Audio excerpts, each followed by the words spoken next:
These papers are called the Psionic War protocols, written between 2014 and 2024, an update. Although I should title it the death of the tech channel transmitting the Hyperion Star Arc project, the destruction of active dissidents on Earth with punitive campaigns in order to reduce them to controlled dissidents, or zero-profiled individuals who are politically, societally, religiously, ideologically inept. So, this knowledge may be taken for delusional, although to some it is ordered and reasonable throughout the years of my experience. And since 18 years, I've been targeted and destroyed consecutively day and night. Of course, I had my rides in psychiatry, since my mind was destroyed multiple times, and I will elucidate the techniques that are used in the process of the control of the target psychosomatically, and so on. So, let us read. First things first, with experience in psychiatry and reading tons of books on psychiatry, including the books on CNS nervous control systems by radionics, 1950s, 1960s first research. So, the magician versus the unaware. A magician or a psionic understands timing and tact, when to speak and when to remain silent, how to maintain composure in combat, and how to stay centered under extreme pressure. The unaware person, however, lacks this discipline and is more prone to losing control emotionally and cognitively, and is often at risk of being subdued, locked away, or medicated into compliance by external agencies that are not particularly interested in what was the source of, say, burst of insanity or a psychotic episode. The key difference lies in the psionic potential of the former, the capacity to wield awareness and intent, versus the absence of such power in the latter. Yet for all their differences, they share a fundamental human vulnerability. Both possess minds that can be shattered, influenced, destroyed, whether by spontaneous chaos or deliberate acts of destruction. A word from an old wolf: never give up, there are gods above. Even if you find yourself mired in the swamp above, even if you're resilient and invincible as fuck, they can eliminate you from any form of influence and bury you in a campaign of lies and slander. Social perception is not necessary if you are not a publicly exposed person. How to doctor the mind, letting light into psychiatry. There are two worlds to simplify. One is invisible, ethereal, fantastic and magical. The other psychological, neural, rational, and supposedly ordered. When they interact, there may be obsession or genius, inspiration. Both are objective in the sense that they coexist. And if one denies the ultra-phenomenal, the rational will never understand itself, insofar as a person without metaphysics cannot fully realize himself. This is not depth psychology, but about assigning true meanings to the etheric, which has its own objective ontology parallel to what is considered naively materialistic, and which can affect the patient in many ways unforeseen by modern science, both biochemically, biopsychologically, and by altering his entire phenomenology of perception and the quality of existential understanding and feeling. These invisible worlds function apart from cybernetics, psionics, psychotronics, radionics, computational demonology, hive computing, and so on. So, what methods can be used against us? I will focus on the techniques and the possibility of countering it. List of registered mind abuse techniques. Provocations for mental profiling. Provocations for mental profiling is a psychological technique used to manipulate and observe an individual thought patterns, computationally or otherwise, by embedding them within specific, often distressing scripted scenarios. The goal is to gauge the individual's internal reactions and construct a detailed mental profile, which can reveal vulnerabilities, predispositions, and behavioral tendencies. For example, an individual who is not inclined to violence may be exposed to scenarios that simulate violent acts, such as murder, suicide, in an attempt to provoke emotional or cognitive responses. Especially the so-called inclinations or induced inclinations toward violent behavior towards oneself may be induced by external agencies. These are so-called quick kills in soft targets. These provocations are designed to reveal underlying psychological traits, weaknesses, or potential triggers that may not be visible under normal circumstances. If the individual is susceptible, their responses may become exaggerated or manipulated, offering valuable insights for further exploitation or control. So the escalation of behavior and risk factors. Emotional incursion, let's skip it. I'm just trying to advertise this free leaflet for you to read, if such is your will.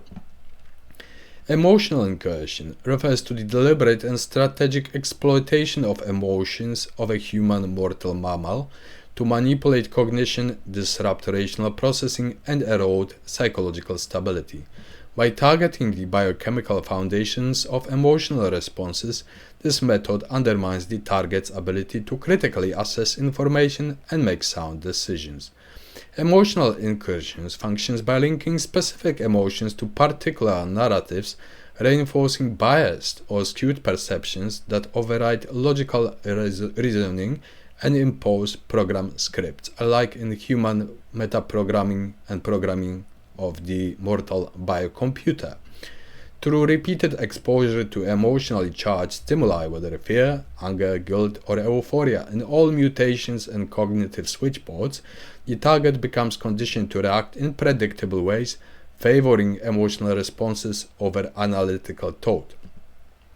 Let us remember that we may model the world in diverse ways, but if we are pushed into a cage of cognitive modeling, a person that is not resilient may become a very easily programmable target, as in psycho-reactive, and turn either psychotic or highly inefficient or controlled.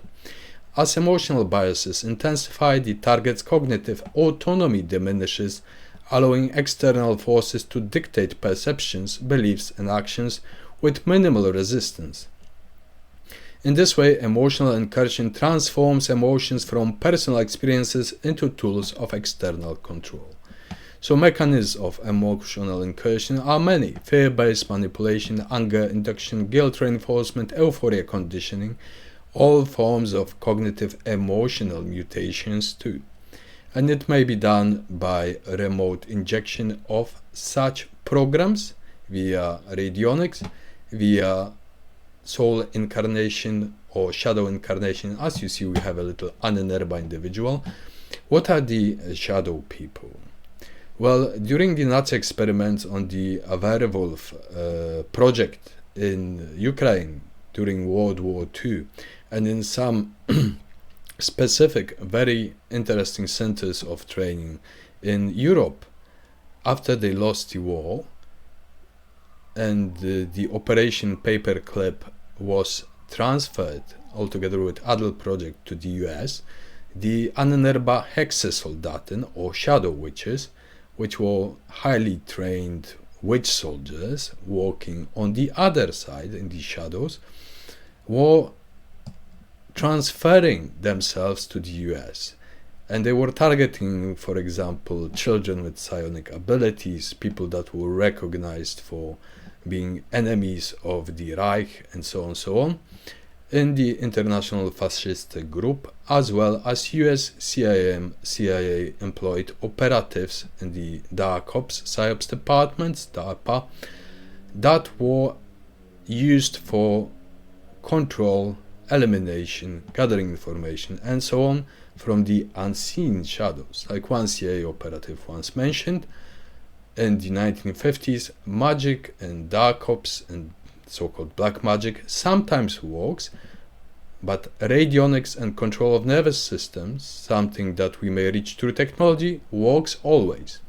So instead of relying on some random hit or miss magic, it was all pushed towards nervous war, nervous control, computational demonology, the Hive project, AIDS Fair, and so on, so on. Now, I would highly advertise you to acknowledge or at least introduce yourself to certain things that may or may not be done to your mind. Cognitive cutouts, enforcing thought patterns. Now, as for the technological strata and the psychological, biopsychological strata, it's mainly covered here. However, you might ask, what is exactly the technical basis for that? The patterns that are used in the remote neural monitoring, computational radio abuse, and so on. So, let us see, how is it done? The magnetic field around the head, or the, let's say, mental sphere, the brainwaves of an individual can be monitored by a satellite. This is outdated information from the 1990s. The transmitter is therefore the brain itself, just as body heat is used for iris satellite tracking with infrared, or mobile phones or bags can be tracked as transmitters. In the case of brainwave monitoring, the results are then fed back to the relevant computers. Monitors then use information to conduct a conversation, to control the cognitive emotive sphere, with an operative that works as a controller of the target or without it. So human thought operates at 5,000 bits per second. Not the brain, thoughts. But satellites and various forms of biotelemetry can deliver those thoughts, verbalized or unverbalized, cognitive, affective, packed complexes that are already decoded, your neural circuitry, your instincts, behavioral habits, and so on. They're quite simple to decode after so many years. And they may be fed to supercomputers located here and there, Maryland, USA, Israel, with speeds of those supercomputers in 1990s of 20 billion bits per second each. These even today monitor millions of people simultaneously. And what is the point? Full spectrum control. So in order to have this Orwellian big brother, and China is especially keen on overtaking it. Meanwhile, of course, the Hive and the whole project, well, let's say that the invisible worlds that are not too controllable by our lovely operatives, and may tap into the AIDS sphere, into the whole radio, and start putting in malignant programs, viruses, counter programs.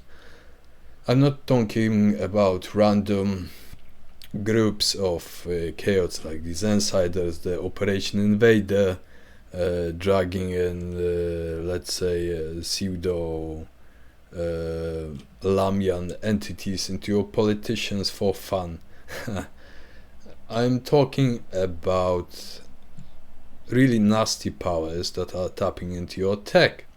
Like, for example, once I remotely viewed and observed how an experiment in Japan, when around 1,000 participants with VR helmets, virtual reality helmets, watched porn in order to see what kind of emotional cognitive reactions they will elicit. Now, that sounds kind of naturally. However, I've noticed a succubic entity, quite demonic, that connected to the whole, let's say, hive egregore of those thousands aroused men and sucked them dry from energy, probably emptying them completely of the brains and souls. And the Chinese policy of exploiting every single possibility of tactical and strategical action they don't fuck around. They employ psionics, they employ magicians on the front, apart from regular cyber war hackers trained from the earliest onset of their childhood and so on, for military operations, military campaigns, strategical politics, soft power politics. So the West is generally the big loser here. Why? Because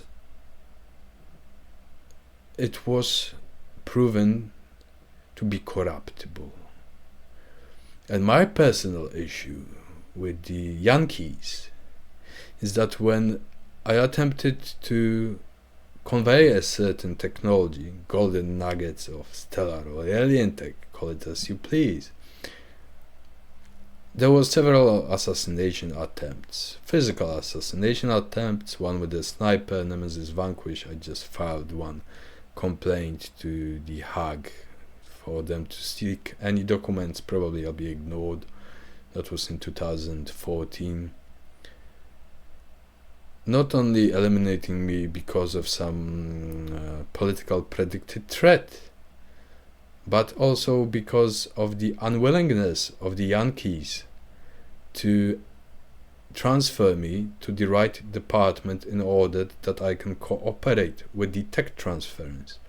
So instead, I was met with the situation in which my brain and heart was simultaneously fried with microwaves when I picked up the phone, and that's where the story ends. So let's say that now I'm in the controlled dissident zone, and fuck you Yankees.